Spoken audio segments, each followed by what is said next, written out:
بسم اللہ الرحمن الرحیم۔ السلام علیکم ورحمۃ اللہ وبرکاتہ۔ ناظرین کرام، آج کا جو ہمارا موضوع ہے اس کا تعلق ہے کہ کیا اللہ تبارک و تعالیٰ کی ذات ایک ایسی مخلوق پیدا کرے گی جس کو جہنم کے اندر ڈالا جائے گا،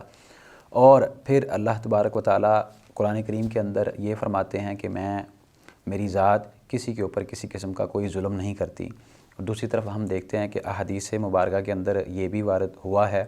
کہ جب جہنم کے اندر جنات کو یا پتھروں کو، اسی طرح جو منافقین ہیں، کفار ہیں، ان کو ڈالا جائے گا تو اس کے بعد بھی جہنم جو ہے اس کا جو غصہ ہے وہ ٹھنڈا نہیں ہوگا اور وہ اور مزید طلب کرے گی۔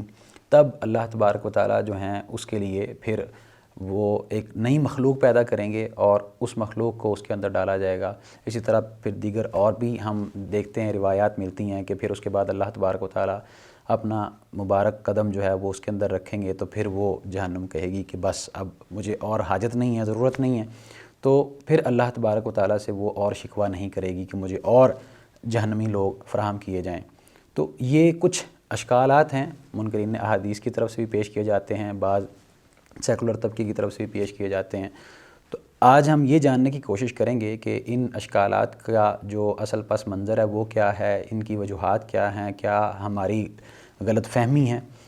یا واقعتاً ایسا تعارض پایا جاتا ہے کہ قرآن کہہ رہا ہے جو وہ اور چیز ہے اور جو احادیث میں وارد ہوا ہے وہ اور ہے۔ آج بھی ہمارے ساتھ موجود ہیں فضیلت الشیخ جناب فواد بھٹوی حافظ اللہ تعالیٰ، جن کے ہم مشکور ہیں کہ ہمارے لیے انہوں نے وقت نکالا۔ شیخ کیسے مزاج ہیں آپ؟ الحمدللہ، اللہ کا شکر۔ آپ کیسے ہیں؟ الحمدللہ۔ شیخ صاحب، قرآن کریم کے اندر اللہ تبارک و تعالیٰ فرماتے ہیں کہ میری ذات کسی مخلوق کے اوپر یا کسی کے بھی اوپر کسی قسم کا ظلم نہیں کرتی، جبکہ احادیث کے اندر ہمیں یہ ملتا ہے کہ جب اللہ تبارک و تعالیٰ جہنم کو بھریں گے تو جہنم جو ہے وہ مزید طلب کرے گی جہنمی لوگوں کو، تو اللہ تبارک و تعالیٰ ایک نئی مخلوق پیدا کریں گے اور پھر اس سے جہنم کو بھریں گے۔ تو بظاہر یہ تعارض نہیں لگتا کہ قرآن کے اندر اللہ فرما رہے ہیں، اللہ تبارک و تعالیٰ کی ذات فرما رہی ہے کہ میں کسی کے اوپر ظلم نہیں کرتی، اور دوسری طرف ایک ایسی مخلوق جو کہ بے گناہ ہوگی تو اس کو باقاعدہ پیدا کر کے پھر اس کو جہنم میں پھینک دینا، جہنم میں ڈال دینا، تو یہ ان کے ساتھ ظلم نہیں ہوگا۔ یہ جو بظاہر تعارض ہے اس کی اصل حقیقت کیا ہے؟ جی بہت شکریہ۔ الحمدللہ والصلاۃ والسلام علی رسول اللہ وعلی آلہ وصحبہ ومن والا، اما بعد۔ قرآن کریم میں متعدد آیات ہمیں اس حوالے سے ملتی ہیں کہ جن میں اللہ تعالیٰ نے اپنے آپ سے ظلم کی نفی کی ہے، اور اس میں کوئی شک نہیں ہے، تمام مسلمانوں کا اس بات پر اتفاق ہے اور یہ اجماع ہے کہ اس مسئلے پر اللہ تعالیٰ کہ اپنے بندوں پر اللہ تعالیٰ ظلم نہیں کرتا۔ قرآن کریم میں اللہ تعالیٰ فرماتا ہے وَمَا رَبُّكَ بِظَلَّامٍ لِّلْعَبِيدِ، اور اسی طرح ایک دوسرے مقام پہ اللہ تعالیٰ فرماتا ہے اِنَّ اللَّهَ لَا يَظْلِمُ مِثْقَالَ ذَرَّةٍ، اللہ تعالیٰ ذرہ برابر بھی ظلم نہیں کرتا۔ اور ایک جگہ ہے کہ اللہ تعالیٰ بیشک تیرا رب جو ہے وہ اپنے بندوں پہ ظلم کرنے والا نہیں۔ اور ایک تیسری آیت میں اللہ تعالیٰ فرماتا ہے وَمَا كُنَّا مُعَذِّبِينَ حَتَّىٰ نَبْعَثَ رَسُولًا، سورہ اسراء میں ہے کہ ہم اس وقت تک عذاب دینے والے نہیں کسی قوم کو جب تک ہم ان تک رسول نہ بھیج دیں، یعنی جب تک اللہ تعالیٰ رسول نہ بھیج دے، اپنا پیغام نہ بھیج دے کسی قوم تک اور ان پر حجت نہ پوری کر دے، تب تک اللہ تعالیٰ جو ہے وہ کسی کو عذاب میں داخل نہیں کرتا، اور اللہ تعالیٰ ان پہ عذاب نازل نہیں کرتا، اور نہ ہی اللہ تعالیٰ اسے جہنم میں داخل کرتا ہے۔ اور اللہ تعالیٰ کا یہ عہد اور وعدہ سچا، اور حدیث قدسی میں ہے، حضرت ابو ذر رضی اللہ تعالیٰ عنہ کی حدیث ہے کہ اللہ تعالیٰ فرماتا ہے، حدیث قدسی ہے، یا عبادی انی حرمت ظلم علی نفسی وجعلتہ بینکم محرما فلا تظالموا، کہ اے میرے بندو، بے شک میں نے اپنے اوپر ظلم کو حرام کر لیا ہے، لہٰذا تم بھی ایک دوسرے پر ظلم نہ کرو۔ تو ان تین آیات اور اس حدیث قدسی سے ہمیں یہ پتہ چلتا ہے کہ ظلم اللہ تعالیٰ نے اپنے اوپر حرام کیا ہے۔ اب جنت جو ہے یہ اللہ کا فضل ہے، اللہ تعالیٰ اپنے فضل و کرم سے جسے چاہتا ہے جنت میں داخل کرتا ہے، اور یہ انعام بھی ہے، اجر و ثواب بھی ہے اہل ایمان کے لیے جو دنیا کی مصیبتیں مشکلات برداشت کرتے ہیں اور دین پر ثابت قدم رہتے ہیں، اللہ نے ان کے لیے یہ اجر بھی رکھا ہے۔ تو جنت اگر کسی کو مل جاتی ہے تو یہ اللہ کا فضل ہے، اور ہم پیچھے یہ بات جو ہے وہ طے کر کے آ چکے ہیں، اور ہم نے وہ حدیث جس کے اندر نبی علیہ السلام نے فرمایا کہ کوئی بھی اللہ کی رحمت کے بغیر جو ہے وہ جنت میں نہیں جائے گا، اعمال جو ہیں یہ ذریعہ ہیں نہ کہ قیمت ہے جنت کی۔ تو اللہ تعالیٰ کا فضل ہے، اور جہنم جو ہے یہ اللہ کی عدالت ہے، جہنم اللہ کی عدالت ہے۔ پہلے تو ہمیں یہ دو چیزیں اگر طے کر لیتے ہیں نا تو معاملہ حل ہو جائے گا کہ جنت اللہ کا فضل ہے اور جہنم اللہ کی عدالت ہے۔ جنت میں اللہ تعالیٰ جسے چاہے داخل کرے، بالکل ایسے کہ جیسے ایک آدمی نے دو مزدور رکھے اور دونوں کے ساتھ اجرت طے کی. اب دونوں کو جو اجرت طے ہے وہ دے دیتا ہے، لیکن ایک کو زیادہ محنت کرنے کی وجہ سے، اچھا کام کرنے کی وجہ سے وہ زیادہ دے دیتا ہے تو اس کو کوئی ظالم نہیں کہے گا، کیونکہ اس نے اپنی طرف سے، فضل کہتے ہیں اضافی چیز کو، اس نے اپنی طرف سے ایک اضافی چیز دے دی ہے. لہٰذا اللہ تعالیٰ جنت کے لیے اگر کوئی نئی مخلوق پیدا کرتا ہے اور اس کو جنت میں داخل کرتا ہے تو یہ اللہ کا فضل ہے. لیکن صاف ظاہر ہے کہ جہنم کے لیے ایک نئی مخلوق پیدا کر کے اس کو جہنم میں داخل کرنا یہ بظاہر اشکال ہے، اور یہ جیسے آپ نے ذکر کیا بعض لوگ یہ اشکال پیدا بھی کرتے ہیں اور ذکر بھی کرتے ہیں کہ یہ بظاہر تعارض ہے قرآن کریم کی ان آیات اور اس حدیث کے ساتھ، جو حدیث جو ہے وہ صحیح بخاری میں اور دیگر کتب حدیث میں بھی یہ حدیث مروی ہے، مختلف الفاظ کے ساتھ یہ حدیث جو ہے روایت کی گئی ہے. حضرت ابو ہریرہ رضی اللہ تعالیٰ عنہ روایت کرتے ہیں اللہ کے نبی علیہ السلام سے کہ اللہ کے نبی نے فرمایا، اس حدیث کا پہلا جز یہ ہے، اختصمت الجنت والنار الی ربہما، کہ جنت اور جہنم نے، آگ نے اور جنت نے اپنے رب کے ہاں جھگڑا کیا، یعنی جھگڑا لے کر اللہ کے پاس گئیں اور شکوہ کیا اللہ کے سامنے، آپس میں جھگڑ رہی تھیں. اور اس حدیث کے آگے ہے وَإِنَّهُ يُنْشِئُ لِلنَّارِ مَنْ يَشَاءُ فَيُلْقَوْنَ فِيهَا فَتَقُولُ، اللہ تعالیٰ اس جہنم کے لیے مخلوق میں سے جو چاہے گا پیدا کرے گا اور پھر اس کو جہنم میں داخل کر دے گا. اور جب جہنم میں اس نئی مخلوق کو بھی پیدا کر کے داخل کر دیا جائے گا تو اس کے باوجود بھی جہنم کہے گی حل من مزید، ثلاثاً، اللہ کے نبی نے فرمایا 3 دفعہ، حل من مزید، حل من مزید، 3 دفعہ جہنم کہے گی کیا اور بھی ہے کوئی، لاؤ مجھ میں داخل کر دو. تو اس کے بعد حدیث کا آخری جز یہ ہے حتیٰ یضع فیہا قدمہ فتمتلئ ویرد بعضها الی بعض، حتیٰ کہ رب العالمین اس میں اپنا قدم مبارک رکھیں گے اور وہ جہنم سکڑ جائے گی اور اس کا اوپر والے دونوں کنارے آپس میں مل جائیں گے، بعض اس کا بعض کے ساتھ مل جائے گا اور وہ جو خلا ہے وہ پر ہو جائے گا، اور اس کے بعد جہنم خود کہے گی قد قد قد، کہ اب میری بس ہو چکی ہے، یعنی اب میں بھر چکی ہوں، اب مزید گنجائش نہیں ہے. یہ حدیث جو ہے اس کا بظاہر جو الفاظ ہے نا، يُنْشِئُ لِلنَّارِ مَن يَشَاءُ، اللہ تعالیٰ مخلوق پیدا کرے گا یا جسے چاہے گا پیدا کر کے جہنم میں داخل کرے گا، یہ الفاظ جو ہے بظاہر گزشتہ آیات کے ساتھ ٹکراؤ، کیونکہ ایک نئی مخلوق کو پیدا کر کے بغیر امتحان کے، بغیر عمل کی گنجائش دیے اور عمل کا موقع دیے اور رسول بھیجے اور بغیر حجت کو پورا کیے داخل کرنا یقیناً یہ گزشتہ آیات کے خلاف ہے. اچھا شیخ، ایک سوال یہ کہ یہاں پہ مخلوق کا ذکر ہے یا قوم کا ذکر ہے حدیث کے اندر؟ حدیث کے اندر جو ہے وہ بعض حدیث کے اندر خلق کا ذکر ہے کہ اللہ تعالیٰ مخلوق، کیونکہ جنت کے بارے میں جہاں ذکر ہے وہاں خلق کا ذکر ہے کہ اللہ تعالیٰ مخلوق کو پیدا کرے گا، اور بعض میں ہے کہ جسے اللہ چاہے گا پیدا کرے گا، مطلقاً ہے. لیکن من جو ہے ہمیشہ عقل کے لیے آتا ہے، یہ بات ذہن میں رہے، کیونکہ من یشاء جو ہے یہاں من جو عقل کے لیے ہوتا ہے، اس میں یقیناً عقل مند لوگ ہیں، اور مطلب عاقل انسان ہی ہو سکتا ہے، کیونکہ اگر غیر عاقل ہوتا تو پھر ما آتا، ما غیر عاقل کے لیے، لیکن من جو ہے یہ عاقل کے لیے ہے. تو یہ حدیث بظاہر اس کا جو ہے وہ تعارض ہے. تو اس تعارض کا حل کیا ہے؟ پہلی بات تو یہ ہے کہ علماء اور محدثین ہمیں جب بھی کوئی حدیث اس کے بارے میں ہمارے ذہن کے اندر کوئی اشکال پیدا ہو تو ہمیں اہل علم کی طرف رجوع کرنا چاہیے، اور محدثین کی جو اس حدیث کے حوالے سے کلام ہے ہمیں اس کو پڑھنا چاہیے. تو امید ہے، بلکہ میں یہ دعوے سے کہہ سکتا ہوں کہ کوئی بھی ایسی صحیح حدیث جو ہے وہ نہیں ہے کہ جو قرآن کی کسی آیت کے خلاف ہو یا کسی صحیح حدیث کے خلاف ہو، کیونکہ قرآن بھی حق ہے اور حدیث بھی حق ہے، اور حق آپس میں کبھی متعارض نہیں ہوتے، حق ایک ہی ہوتا ہے، حق دو نہیں ہوتے. تو اس وجہ سے ہمیں، اگر ہم ائمہ کی کلام اس حوالے سے پڑھیں تو ہمیں 2 موقف نظر آتے ہیں. پہلا موقف جو ہے وہ امام بلقینی رحمہ اللہ تعالیٰ، جو کہ حافظ ابن حجر رحمہ اللہ تعالیٰ کے شیخ اور استاد ہیں، اسی طرح شیخ الاسلام ابن تیمیہ اور علامہ ابن القیم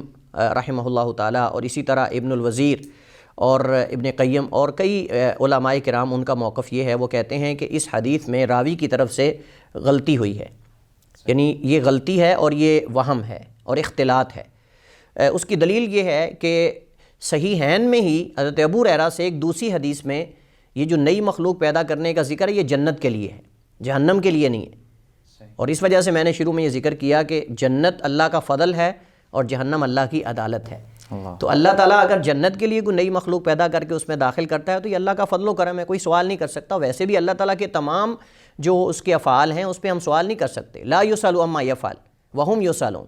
اللہ تعالیٰ سے سوال نہیں کیا جائے گا کہ جو وہ کر رہا ہے، وہ سوال کرتا ہے کیونکہ اس نے ہمیں پیدا کیا ہے، بے شک۔ لیکن اللہ تعالیٰ تو خالق ہے نا، اس سے سوال نہیں ہو سکتا، لیکن اس کے باوجود بھی اللہ تعالیٰ نے ظلم کو اپنے اوپر حرام کیا ہے۔ حالانکہ اللہ تعالیٰ سے سوال نہیں ہو سکتا، لیکن پھر بھی اللہ نے سب سے پہلے اپنے اوپر ظلم کو حرام کیا ہے، اور یہ اللہ تعالیٰ کی عدالت ہے اور اللہ تعالیٰ کا فضل ہے۔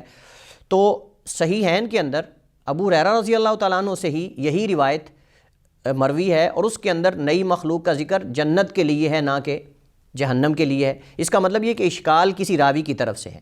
اشکال کسی راوی کی طرف سے ہے، اور جو صحیحین میں روایت ہے اس کو امام عبدالرزاق رحمہ اللہ تعالیٰ اپنے استاد معمر بن راشد سے روایت کرتے ہیں، اور معمر بن راشد اپنے استاد حمام بن منبہ سے روایت کرتے ہیں، اور حمام بن منبہ حضرت اپنے استاد ابو ہریرہ رضی اللہ تعالیٰ عنہ سے روایت کرتے ہیں۔ اور امام حمام بن منبہ کا صحیفہ بھی معروف ہے، جس کے اندر 140 کے قریب جو ہے وہ احادیث وہ ابو ہریرہ رضی اللہ تعالیٰ عنہ سے ایک مجلس میں روایت کر کے اس صحیفے کے اندر لکھی ہوئی موجود ہیں، ایک ہی سند کے ساتھ۔ تو یہ حدیث جو ہے وہ امام عبدالرزاق جیسے میں نے ذکر کیا وہ اپنے استاد معمر سے، اور معمر حمام بن منبہ سے، اور وہ ابو ہریرہ رضی اللہ تعالیٰ عنہ سے روایت کرتے ہیں۔ اس حدیث کے اندر الفاظ یہ ہے کہ فَأَمَّا النَّارُ فَلَا تَمْتَلِئُ حَتَّى يَضَعَ رِجْلَهُ فَتَقُولُ قَطْ قَطْ، تو جہنم جو ہے وہ بھرے گی نہیں حتیٰ کہ وہ کہے گی مزید لاؤ، حتیٰ کہ اللہ تعالیٰ اس میں اپنا جو ہے وہ قدم رکھے گا، اور پھر وہ جہنم کہے گی قط قط، یعنی اب میں بھر چکی ہوں، بس ہو چکی ہے۔ اور اس کے بعد الفاظ ہیں وَأَمَّا الْجَنَّةُ فَإِنَّ اللَّهَ عَزَّ وَجَلَّ يُنْشِئُ لَهَا خَلْقًا، اللہ تعالیٰ اس کے لیے ایک نئی مخلوق پیدا کرے گا۔ جنت کا جو حصہ خالی ہوگا اللہ تعالیٰ اس کے لیے نئے لوگوں کو پیدا کر کے اس میں جنت کو بھر دے گا، کیونکہ یہ اللہ کا فضل ہے، اور اللہ تعالیٰ اپنے فضل کو جسے چاہے عطا کر دے۔ ذالک فضل اللہ یؤتی من یشاء، اللہ کا فضل ہے جسے اللہ تعالیٰ چاہتا ہے عطا کرتا ہے۔ تو یہ پہلا موقف ہے اس حدیث کے حوالے سے کہ یہ بعض راویوں کی طرف سے غلطی، اور انشاءاللہ اس موقف کو ہم دلائل کے ساتھ واضح کریں گے کہ واقعتاً یہ راوی کی طرف سے غلطی ہے۔ ایک تو دلیل میں نے ذکر کر دی، ایک انشاءاللہ آخر میں ذکر کرتا ہوں جب دوسرا موقف ذکر کریں گے اور راجح ذکر کریں گے۔ تو جیسے کہ صحیحین کے اندر یہی حدیث جو ہے اس میں جنت کے لیے مخلوق کو پیدا کرنے کا، جہنم کے لیے نہیں ہے۔ دوسرا موقف بعض علماء کی طرف سے جس کو حافظ ابن حجر رحمہ اللہ تعالیٰ نے اختیار کیا ہے، اور وہ یہ ہے، وہ کہتے ہیں کہ حدیث میں غلطی نہیں ہوئی بلکہ حدیث کو ہم ظاہر پہ معمول کریں گے، اور مقصود یہ ہے یہاں کہ اللہ تعالیٰ ذی ارواح مخلوق کو پیدا کرے گا اور اس کو جہنم میں بھی داخل کرے گا، جہنم کو خاموش کرنے کے لیے، جہنم کو بھرنے کے لیے، لیکن اللہ اس مخلوق کو جلنے نہیں دے گا۔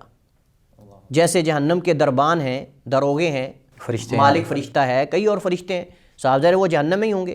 اور اسی طرح سورج چاند کی ہم نے بات کی، ہمارا پروگرام ہم نے اس پہ کیا کہ سورج اور چاند اللہ تعالیٰ ان کو سورج کو لپیٹ کر جو ہے وہ جہنم میں ڈالے گا۔ تو اسی طرح جو ہے وہ جن کو لوگ پوجتے ہیں ان کے بارے میں بھی ہے، کئی چیزوں کا اور بھی ہے۔ تو اللہ تعالیٰ قادر ہے، جس اللہ تعالیٰ نے آگ بنائی جو ابراہیم پر آگ کو ٹھنڈا کر سکتا ہے، دیکھا جائے تو جہنم بھی اللہ کی مخلوق تابع ہے، اللہ کے تابع ہے نا، اللہ کی مخلوق ہے تو ہر مخلوق اللہ کے تابع ہے۔ جیسے اللہ تعالیٰ ہم یہی بات کر رہے ہیں کہ وہ لوگوں کو آگ نظر آ رہی تھی، جب ابراہیم علیہ السلام کو آگ میں ڈالا گیا تو لوگوں کو آگ ہی نظر آ رہی تھی، لیکن اللہ نے ان کو آگ کو گلزار بنا دیا اور ٹھنڈا کر دیا، ابراہیم علیہ السلام کو حکم جاری کیا۔ یہ بھی کہہ سکتے ہیں اللہ تبارک و تعالیٰ کی بعض حکمتیں ایسی ہیں جو انسان کی عقل سے ماوراء ہیں، بالکل انسان ان کو نہیں سمجھ سکتا۔ یقیناً اس وجہ سے ہم جو جانور کھاتے ہیں، اب ان جانوروں کو کیا قصور ہوتا ہے کہ ہم ان کو ذبح کر کے کھا جاتے ہیں؟ ہاں، تو یہ بظاہر چیزیں ہیں، جن چیزوں میں دیکھیں ہمیں کوئی لاجک سمجھ نہیں آتی اور بیان نہیں کی جاتی، ہم اگر کہیں کہ ہمیں سمجھ نہیں آتی لہٰذا ہم مانیں گے نہیں، تو یہ کوئی دلیل نہیں ہے، کیونکہ اللہ تعالیٰ کے افعال اس کے اندر کئی حکمتیں ہوتی ہیں جن کو ہم بہت ساری حکمتوں کو ہم نہیں جانتے۔ تو حافظ ابن حجر رحمہ اللہ تعالیٰ فرماتے ہیں کہ اللہ تعالیٰ جو ہے وہ ذی ارواح مخلوق کو پیدا کرے گا اور اس کو جہنم میں داخل کرے گا جیسے حدیث کے اندر موجود ہے، لیکن اللہ ان کو جلنے نہیں دے گا، اللہ تعالیٰ ان کو جلنے نہیں دے گا۔ جیسے دربان ہیں، جہنم کے دروغے ہیں، وہ بھی جہنم کی آگ سے محفوظ رہیں گے، اور اس طرح ہم نے سورج کی بات کی۔ تو دوسرا موقف یہ ہے، وہ کہتے ہیں کہ یہ جہنم اور جنت کو جب لوگ اس کے اندر ڈالے جائیں گے تو یہ آغاز کی بات ہے کہ اللہ تعالیٰ آغاز میں انہی لوگوں کو زندہ کرے گا جو کفار ہیں، یعنی جو دنیا میں کافر تھے، اللہ انہی کو زندہ کر کے اللہ ان کو جہنم میں داخل کرے گا۔ تو یہ مراد ہے، جو لوگ موت کا بھی انکار کرتے ہیں۔ جی، تو لیکن صحیح بات یہ ہے کہ یہ موقف جو ہے حافظ ابن حجر رحمہ اللہ تعالیٰ کا موقف، یہ ظاہر حدیث کے ظاہر کے خلاف ہے، اگرچہ اس میں کوئی غلط چیز نہیں ہے لیکن حدیث کے ظاہر کے خلاف ہے۔ حدیث کے اندر تو یہ بات واضح ہے کہ وہ لوگ جہنم کے اندر جو ہے وہ جہنم کو بھرنے کے لیے داخل کیے جائیں گے۔ تو صحیح بات یہ ہے کہ اگر ہم پہلے موقف کو اختیار کرتے ہیں تو وہ زیادہ اسلم اور زیادہ صحیح ہے۔ اس میں یہ ہے کہ اس روایت میں بعض راویوں کی طرف سے وہم واقع ہوا ہے اور غلطی ہوئی ہے، اور غلطی یہ ہوئی ہے کہ جہاں انہوں نے اہل جنت کے لیے نئی مخلوق کو پیدا کرنے کا ذکر کرنا تھا، وہاں انہوں نے اہل جہنم کے لیے اس کو بیان کر دیا، اور اسی طرح اسی حدیث کے اندر ایک دو اور بھی جو ہے وہ وہم کے دلائل موجود ہیں کہ انہوں نے اللہ تعالیٰ سے جنت میں نئی مخلوق پیدا کرنے کے لیے ظلم کی نفی کی ہے، حالانکہ اللہ تعالیٰ نئی مخلوق اگر جنت میں داخل کرتا ہے اپنے فضل کرم سے، اس میں ظلم ہے ہی نہیں کوئی۔ اور اسی طرح اس حدیث کو ابو ہریرہ رضی اللہ تعالیٰ عنہ کے علاوہ 2 صحابی اور روایت کرتے ہیں، حضرت ابو سعید خدری اور حضرت انس بن مالک رضی اللہ تعالیٰ عنہ، اور ان سے آگے ان کے متعدد شاگرد روایت کرتے ہیں۔ یعنی یہ حدیث ابو ہریرہ رضی اللہ تعالیٰ عنہ سے، 3 صحابہ کرام سے، حضرت ابو سعید خدری، انس بن مالک سے، اور آگے ان سے کئی لوگوں نے روایت کی ہے، کوئی ایک بھی یہ الفاظ نقل نہیں کرتا۔ اور اسی وجہ سے شاید امام مسلم رحمہ اللہ تعالیٰ نے اور امام نسائی نے یہ الفاظ روایت کرنے سے گریز کیا ہے۔ روایت انہوں نے بھی یہی لی ہے، یعنی یہی حدیث انہوں نے بھی نقل کی ہے، دیگر الفاظ سارے سیم ہیں، لیکن یہاں جہاں ذکر ہے نا کہ اللہ تعالیٰ جہنم کے لیے نئی مخلوق پیدا کرے گا، ان الفاظ کو نہ امام مسلم نے نقل کیا ہے نہ امام نسائی نے نقل کیا ہے۔ اس کا مطلب یہ ہے کہ ان کو پتہ تھا کہ یہ یہاں راوی کی طرف سے وہم اور غلطی ہوئی ہے، تو جس وجہ سے انہوں نے جو ہے وہ اس روایت کے اندر ان الفاظ کو، یعنی ان الفاظ کے ساتھ اس روایت کو نقل نہیں کیا۔ جبکہ دیگر جو راوی ہیں عبدالرزاق رحمہ اللہ تعالیٰ، اور اس کے بعد وہ اپنے استاد معمر سے بیان کرتے ہیں، یہ طریق جو ہے یہ محفوظ ہے، جو کہ صحیحین کے اندر، بخاری مسلم کے اندر ہی ابو ہریرہ رضی اللہ تعالیٰ عنہ سے مروی ہے۔ یہ اس بات کی دلیل ہے کہ راوی کی طرف سے وہم ہوا ہے، اور اللہ تعالیٰ جہنم کے لیے کوئی نئی مخلوق پیدا نہیں کرے گا، بلکہ اللہ تعالیٰ اس میں اپنا قدم رکھے گا، اور جہنم جو ہے اس وقت قط کہے گی کہ میں بھر چکی ہوں۔ اور اسی طرح دوسرا اس کا جواب یہ ہے کہ اس میں غلطی ہوئی ہے اس روایت کے اندر کہ قرآن اور سنت سے اور اجماع امت سے یہ مسئلہ ثابت ہے کہ اللہ تعالیٰ کسی پر اس وقت تک عذاب نازل نہیں کرتا اور اس کو آگ میں داخل نہیں کرتا جب تک اللہ تعالیٰ اس کی طرف رسول نہ بھیج دے، شریعت کو واضح نہ کر دے اور اس پر حجت قائم نہ کر دے۔ اور یہ جیسے میں نے ذکر کیا، اللہ تعالیٰ فرماتا ہے وَمَا كُنَّا مُعَذِّبِينَ حَتَّىٰ نَبْعَثَ رَسُولًا، ہم نہیں ہیں کسی قوم کو عذاب دینے والے حتیٰ کہ ہم ان کی طرف رسول جو ہے اس کو مبعوث کر دیں، یعنی ان تک حق جو ہے دعوت پہنچا دیں۔ تو یہ 3 دلائل ہیں جس سے پتہ چلتا ہے کہ روایت کے اندر جو ہے وہ وہم اور غلطی واقع ہوئی ہے، اور راجح یہی ہے کہ اللہ تعالیٰ جہنم کے لیے کوئی نئی مخلوق پیدا نہیں کرے گا، بلکہ جنت کے لیے اللہ تعالیٰ نئی مخلوق پیدا کرے گا، اور جنت کے لیے نئی مخلوق پیدا کر کے جنت کو بھرنا ہی اللہ تعالیٰ کا فضل ہے۔ اللہ تعالیٰ جسے چاہے وہ عطا کرے، کوئی سوال نہیں کر سکتا اس حوالے سے۔ شیخ صاحب، ابھی آپ نے یہ بتایا ہے اور جس طرح آپ نے وضاحت کی ہے کہ اللہ تبارک و تعالیٰ جہنم کے اندر نہیں بلکہ نئی مخلوق کو پیدا کر کے وہ جنت کے اندر داخل کریں گے، تو اب اشکال تو پھر یہ بنتا ہے کہ اللہ تبارک و تعالیٰ کو نئی مخلوق پیدا کرنے کی کیا ضرورت ہے؟ جو مخلوق اللہ نے پیدا کر دی شروع سے، اب اس میں سے جو جہنمی ہیں وہ جہنم میں جائیں گے، جو جنتی ہیں وہ جنت میں جائیں گے، تو کیا اگر جنت کو ہی بھرنا مقصود ہے، اب جو جہنم ہے وہ تو پتھروں اور سورج اور اس طرح دیگر جنات سے بھی بھری جا رہی ہے، یہ جو کفار تھے، جو انسان تھے، کیا ان کو نکال کے اگر جنت میں داخل کر دیا جاتا تو یہ جنت کو بھرنے کا بہتر حال نہیں تھا؟ مطلب اس طرح ایک کہہ لیں کہ آپ تخیل ہی ہے ہمارا، اللہ کی ذات کے اوپر تو ہم کسی قسم کا کوئی سوال نہیں اٹھا سکتے، تو نئی مخلوق پیدا کیوں ہو رہی ہے؟ اصل سوال دیکھیے یہ بظاہر اشکال آ سکتا ہے ذہن کے اندر کہ اللہ تعالیٰ نئی مخلوق پیدا کر کے اس کو جنت کو کیوں بھر رہا ہے، اللہ تعالیٰ جہنم میں سے کچھ لوگوں کو نکال کے جنت میں داخل کر دے۔ تو دیکھیے اس میں یہ ہے کہ اللہ تعالیٰ حدیث میں آتا ہے کہ اللہ تعالیٰ جو ہے وہ انبیاء کو،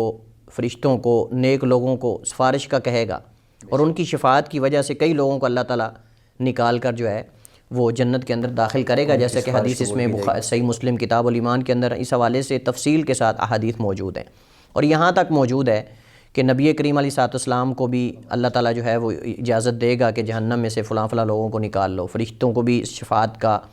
حکم اور اجازت ہوگی۔ آخر میں اللہ تعالیٰ فرمائے گا کہ انبیاء سفارش کر چکے، صالحین سفارش کر چکے، فرشتے سفارش کر چکے، اور میں رب العالمین باقی ہوں۔ تو اللہ رب العالمین پھر اس جہنم سے ہر اس شخص کو نکالیں گے جس کے دل میں ذرہ بھی ایمان ہے، اور وہ جل کے بالکل راکھ ہو چکے ہوں گے۔ اللہ تعالیٰ ان کو ایک نہر ہے آب حیات، اس میں اللہ تعالیٰ اس نہر کے اندر ان کو جو ہے وہ ڈالے گا، اور حدیث میں آتا ہے کہ وہ ایسے اگیں گے، ایسے زندہ ہوں گے جیسے کوئی بارش کے بعد جڑی بوٹیاں اگتی ہیں، اور پھر اللہ تعالیٰ ان کو جو ہے وہ دوبارہ زندہ کر کے اللہ ان کو جنت میں داخل کرے گا۔ اس کا مطلب یہ ہے کہ جن لوگوں کے لیے جہنم سے نکلنا ممکن تھا اب وہ نکل چکے ہیں، صحیح، انبیاء کی شفاعت سے، فرشتوں کی شفاعت سے، نیک لوگوں کی شفاعت سے، اور اللہ تعالیٰ کے فضل و کرم سے اللہ ان کو مٹھی بھرے گا اور ان کو نکال کے زندہ کر کے آب حیات میں غوطہ دے کر اللہ ان کو جنت میں داخل کر دے گا۔ اب اس کا مطلب یہ کہ جہنم میں باقی صرف وہی لوگ رہ گئے ہیں جن کے لیے ہمیشہ ہمیشہ جہنم میں رہنا واجب ہے، اور اللہ نے وعدہ کیا ہے کہ فلاں فلاں لوگوں کو میں نے جہنم سے کبھی نکالنا نہیں اور یہ ہمیشہ جہنم میں رہیں گے۔ متعدد قرآن کریم کی آیات اور حدیث، لَأَمْلَأَنَّ جَهَنَّمَ مِنَ الْجِنَّةِ وَالنَّاسِ اجمعین، اس طرح متعدد احادیث ہیں کہ اللہ نے جہنم کو بھرنے کا وعدہ بھی کیا ہے، اللہ نے اس وعدے کو بھی پورا کرنا ہے، اور جنت کو بھی بھرنے کا اللہ نے وعدہ کیا ہے، اس کو بھی اللہ تعالیٰ نے پورا کرنا ہے۔ تو اللہ تعالیٰ جن لوگوں کا نکلنا ممکن ہوگا اللہ ان کو نکالے گا، اس کے بعد جنت کو اللہ تعالیٰ بھرے گا۔ لیکن جو باقی اب جہنم میں رہ گئے ہیں، اللہ نے دنیا میں ہی ان سے وعدہ کیا ہے کہ یہ لوگ جنت میں کبھی نہیں جا سکتے، اور وہ کفار اور مشرکین اور منافقین ہیں جو اعتقادی منافق ہیں۔ یہاں عملی منافق کی بات ہم نہیں کر رہے، جو اعتقادی منافق ہیں جن کا اسلام سے کوئی تعلق نہیں ہے، اسلام سے کوئی تعلق نہیں، جو کافر اور مشرکین کبھی جنت میں نہیں جا سکتے قطعاً بھی۔ قرآن کریم کی متعدد آیات، سینکڑوں آیات اس کی شاہد ہیں۔ تو لہٰذا یہ بھی تو یعنی آپ سمجھ لیں کہ اللہ تعالیٰ نعوذ باللہ اگر یہ ایسا ہو تو پھر وعدہ خلافی ہوگی نا، کہ اللہ تعالیٰ جو ہے وہ ایسے لوگوں کو جن پہ اللہ نے ہمیشہ ہمیشہ جہنم کو واجب کر دیا، اللہ تعالیٰ ان کو جنت میں داخل کر دے۔ ہاں اگر اللہ تعالیٰ نے کسی دوسری آیات کے اندر وعدہ کیا ہے بعض لوگوں کو ان میں سے نکالنے کا تو پھر تو ٹھیک ہے، لیکن ایسی کوئی روایت اور ایسی کوئی حدیث نہیں ہے۔ اس کا مطلب یہ ہے کہ ان کو اللہ تعالیٰ نہیں نکال کر جنت میں داخل کرے گا، کیونکہ ان کے لیے اللہ نے جہنم کو واجب کر دیا اور جہنم ہی رہیں گے۔ تو اس وجہ سے اللہ تعالیٰ نے چونکہ جنت کو بھرنے کا وعدہ بھی پورا کرنا ہے، تو اس وجہ سے اللہ تعالیٰ اس کے لیے نئی مخلوق پیدا کرے گا۔ یعنی ہم یہ بھی کہہ سکتے ہیں کہ جنت کی زیب و زینت کے لیے بھی نئی مخلوق پیدا، بالکل یقیناً یہ اصل میں ہے ہی زیب و زینت کے لیے، یہ اس کی خوبصورتی کے لیے ہے، اور صاف ظاہر ہے کہ جو باغات ہیں، جو جنت کی نعمتیں ہیں، ان میں لوگ ہوں ہی تو زیادہ خوبصورت ہے۔ شیخ صاحب دوران گفتگو آپ نے یہ بھی تذکرہ کیا تھا کہ اللہ تبارک و تعالیٰ جہنم کو اپنے قدم سے بھر دیں گے، تو اس کے بعد اس کی بس ہو جائے گی، کیونکہ پہلے وہ مزید طلب کر رہی ہوگی، حل میں مزید، حل میں مزید۔ تو اب بعض جو متکلمین ہیں یا بعض منکرین ہیں وہ یہ بھی کہتے ہیں کہ آپ ایک طرف تو کہتے ہیں کہ اللہ کی کسی قسم کی کوئی ہم مثال نہیں دے سکتے، لیس کمثلہ شیء، اللہ کو کسی چیز کے ساتھ تم تشبیہ نہ دو، اور ایک طرف جو ہے وہ آپ یہ باقاعدہ اللہ کے ہاتھ اور اللہ تبارک و تعالیٰ کے پاؤں اور یہ چیزیں بیان کر رہے ہوتے ہیں، تو یہ تو تشبیہ بن رہی ہے۔ اب پاؤں، جب بھی ہم کسی پاؤں کا، قدم کا ذکر کریں گے تو ہمارے ذہن میں تو اسکیچ آتے ہیں، جو چاہے وہ کسی انسان کے ہوں یا دیگر مخلوقات کے ہوں۔ تو پھر اللہ کی ذات کیسے پاک ہے یعنی اجسام سے؟ تو یہ اللہ کا پاؤں کیا اللہ کا قدم مبارک ہوگا یا نہیں ہوگا؟ اس بارے میں بھی آپ وضاحت کر دیجئے۔ دیکھیے قرآن کریم اور حدیث میں جو اللہ تعالیٰ کی صفات کا بیان ہوا ہے، اہل سنہ کا موقف یہ ہے کہ ہم ان کو حقیقت پہ محمول کریں گے، اور اللہ تعالیٰ کے بارے میں جو چیز ثابت ہے اس کو ثابت کریں گے، یعنی جو اللہ نے بیان کر جو اللہ تعالیٰ نے بیان کر دی ہے، نبی کریم علیہ السلام نے اللہ کی طرف سے خبر دے دی ہے، ہمارا اس پر ایمان اور یقین ہے، ہم اسی طرح اس کو مانیں گے۔ اگر کہیں صفت ید کا ذکر ہے تو ہم صفت ید کو حقیقی اللہ کے لیے مانیں گے، اگر صفت ساق کا ہے، اس طرح اگر صفت قدم کا ہے تو اللہ تعالیٰ کے لیے ہم اس کو مانیں گے۔ دلیل کیا ہے کہ ہم اس کو حقیقت پہ محمول کریں گے؟ دلیل یہ ہے کہ سب سے بڑی بیوقوفی جو متکلمین نے اختیار کی ہے اور جس پریشانی کا یہ شکار ہوئے ہیں، جس وجہ سے انہوں نے اللہ تعالیٰ کی صفات کا انکار کیا ہے، وہ یہ ہے کہ فوراً جب یہ کوئی صفت اللہ کی سنتے ہیں تو اس کی کیفیت ذہن میں لے کے آتے ہیں۔ حالانکہ یہ بہت بڑی بیوقوفی ہے کہ انسان ایسی چیز کی کیفیت ذہن میں لے کے آئے جس کو نہ دیکھا ہو نہ اس کی مثل ہو۔ صحیح۔ اللہ تعالیٰ ایک ایسی ذات ہے کہ نہ تو ہم اس کو دیکھ سکتے ہیں اور نہ اس کی کوئی مثل ہے کہ ہم اس کا تخیل کوئی ذہن میں لے کے آئیں۔ دیکھیں تشبیہ اور کیفیت تب ذہن میں آتی ہے جب آپ نے کوئی چیز دیکھی ہو یا اس کی کوئی شبیہ یا اس کی کوئی ہم مثل چیز موجود ہو۔ تو نہ تو ہم دنیا میں اللہ کو دیکھ سکتے ہیں اور نہ اللہ کی کوئی تشبیہ اور اللہ تعالیٰ کی کوئی جو ہے وہ ہم مثل ہے، تو پھر ہم کیوں کیفیت ذہن میں لے کر آئیں گے؟ لیکن ہمیں اللہ تعالیٰ نے اپنے بارے میں یہ خبر دے دی ہے اور ہمارا اس پر ایمان اور یقین ہے، اور اس پورے اشکال کا حل ایک قرآن کریم کی آیت ہے، لیس کمثلہ شیء وہو السمیع البصیر۔ اب آپ دیکھیں اللہ تعالیٰ نے سب سے پہلے اپنے آپ سے نفی کی ہے کہ اللہ کی مثل کوئی نہیں،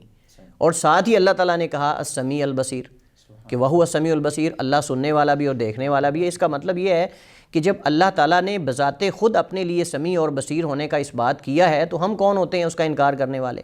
اور ساتھ اللہ تعالیٰ نے یہ بھی کہہ دیا کہ میری مثل کوئی نہیں، مطلب کیفیت نہ سوچو کہ یہ ید اللہ تعالیٰ کا ہاتھ ہے تو وہ نعوذ باللہ انسان کی طرح ہے یا فلاں صفت انسان کی طرح ہے، ایسا ہرگز نہیں ہے۔ لیکن دیکھیں جزوی طور پہ نام کے اندر مشارکت ہونا یہ کوئی نفی نہیں ہے۔ ہم کہتے ہیں ٹھیک ہے انسان بھی سمیع ہے، اللہ بھی سمیع ہے، انسان بھی بصیر ہے، اللہ بھی بصیر ہے، لیکن انسان کا سمیع اور بصیر ہونا اس کے لیے خاص ہے اور اللہ کا سمیع اور بصیر ہونا یہ اللہ کے لیے خاص ہے۔ لیکن سننے کی صفت اللہ کے اندر بھی ہے، بندوں کے اندر بھی ہے، لیکن اللہ کمال درجے کا سنتا ہے، بندے ناقص ہیں۔ بندے جب درمیان میں رکاوٹیں آ جائیں، دیواریں آ جائیں، ایک لمٹ تک سنتے ہیں، اس کے بعد نہیں سن پاتے۔ بندے ایک لمٹ تک دیکھتے ہیں، لیکن اللہ تعالیٰ جو ہے وہ بغیر کسی حد کے، بغیر کسی قید کے اللہ تعالیٰ سنتا ہے، اللہ تعالیٰ دیکھتا ہے. اس وجہ سے تو اللہ تعالیٰ اپنے عرش پر مستوی لیکن اپنی مخلوقات کی تمام حرکات و سکنات کو جانتا ہے، اور وہ زمانے کے اعتبار سے بھی احاطہ کرنے والا ہے اور مکان کے اعتبار سے بھی احاطہ کرنے والا ہے. الاول والآخر، یہ زمانے کے اعتبار سے اللہ تعالیٰ محیط ہے اپنی مخلوق کو، اور اسی طرح الظاہر والباطن، یہ جگہ کے اعتبار سے، مکان کے اعتبار سے بھی اللہ اپنی مخلوق کا احاطہ کرنے والا ہے. لہٰذا جب اللہ تعالیٰ کو دیکھا نہیں جا سکتا اس کی دنیا کے اندر، اور اس کی کوئی ہم مثل نہیں ہے، تو پھر ہم اس کی کیفیت کیوں ذہن میں لے کر آئیں؟ اس وجہ سے ہمارا یہ موقف ہے، اہل سنہ کا موقف یہ ہے کہ ہم ان صفات کا اثبات کریں گے، کیونکہ اگر ہم کہتے ہیں کہ حقیقت پر یہ محمول نہیں کی جائیں گی تو یہ نفی ہے. کیونکہ دیکھیں عربی زبان میں قرآن نازل ہوا ہے، اور قرآن کریم جب عربی زبان میں نازل ہوا ہے اور اس نے عرب کو مخاطب کر کے کہا کہ اللہ تعالیٰ کا ید ہے، ہاتھ ہے، یا ابلیس ما منعک ان تسجد لما خلقت بیدی، اللہ نے ابلیس کو مخاطب کر کے کہا کہ ابلیس کیوں نہیں تم اس کے سامنے سجدہ کرتے جس کو میں نے اپنے ہاتھوں سے بنایا ہے. اب اس کا مطلب یہ کہ جب اللہ کہہ رہا ہے میں آدم کو اپنے ہاتھوں سے بنایا ہے، تو کیا اللہ تعالیٰ عرب سے مخاطب نہیں؟ عربی میں قرآن نازل نہیں ہوا؟ اگر ہمارے ہاں مثلا قلم کو قلم کہتے ہیں ہم، اگر میں قلم آپ کے سامنے اشارہ کر کے کہوں یہ قلم ہے، ایسے کر کے میں کہوں یہ قلم نہیں بلکہ یہ جو ہے وہ ڈنڈا ہے، یا یہ مطلب کوئی اور چیز میں کہہ دوں، تو کیا یہ ایسے ممکن ہے؟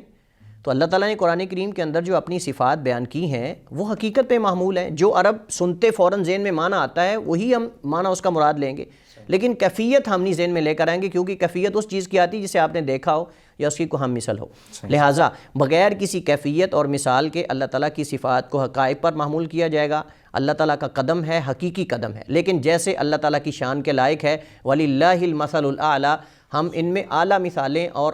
یعنی اللہ تعالیٰ کی صفات، اعلیٰ صفات سوچیں گے، کمال سوچیں گے، کیونکہ اللہ تعالیٰ کی صفات میں، ذات میں، ناموں میں، اس کے افعال میں کسی قسم کا نقص نہیں ہے، ہر اعتبار سے وہ کامل ہے. یہ بندے ہیں جن کی صفات کے اندر نقص ہوتا ہے، سننے میں، دیکھنے میں، ہر چیز کے اندر، لیکن اللہ تعالیٰ اس تمام قسم کے نقص سے جو ہے وہ مبرہ ہے اور مقدس ہے اور پاک ہے. بہت شکریہ شیخ، اللہ تبارک و تعالیٰ آپ کے مزید علم میں برکت نازل فرمائے اور آپ سے دین کا کام لیتا رہے.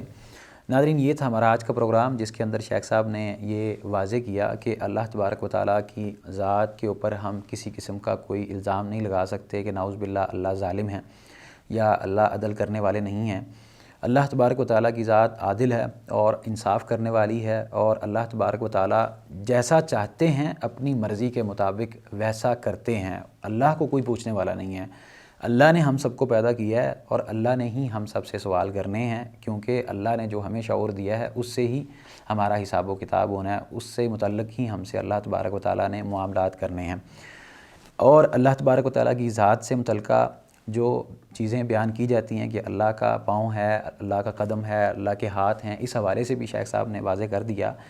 آپ کے اگر کسی قسم کے سوالات ہوں تو آپ ہم سے کر سکتے ہیں. انشاءاللہ ہم دیگر موضوعات کے ساتھ بھی حاضر ہوتے رہیں گے. تب تک کے لیے آپ ہمیں دیجیے اجازت. اللہ حافظ.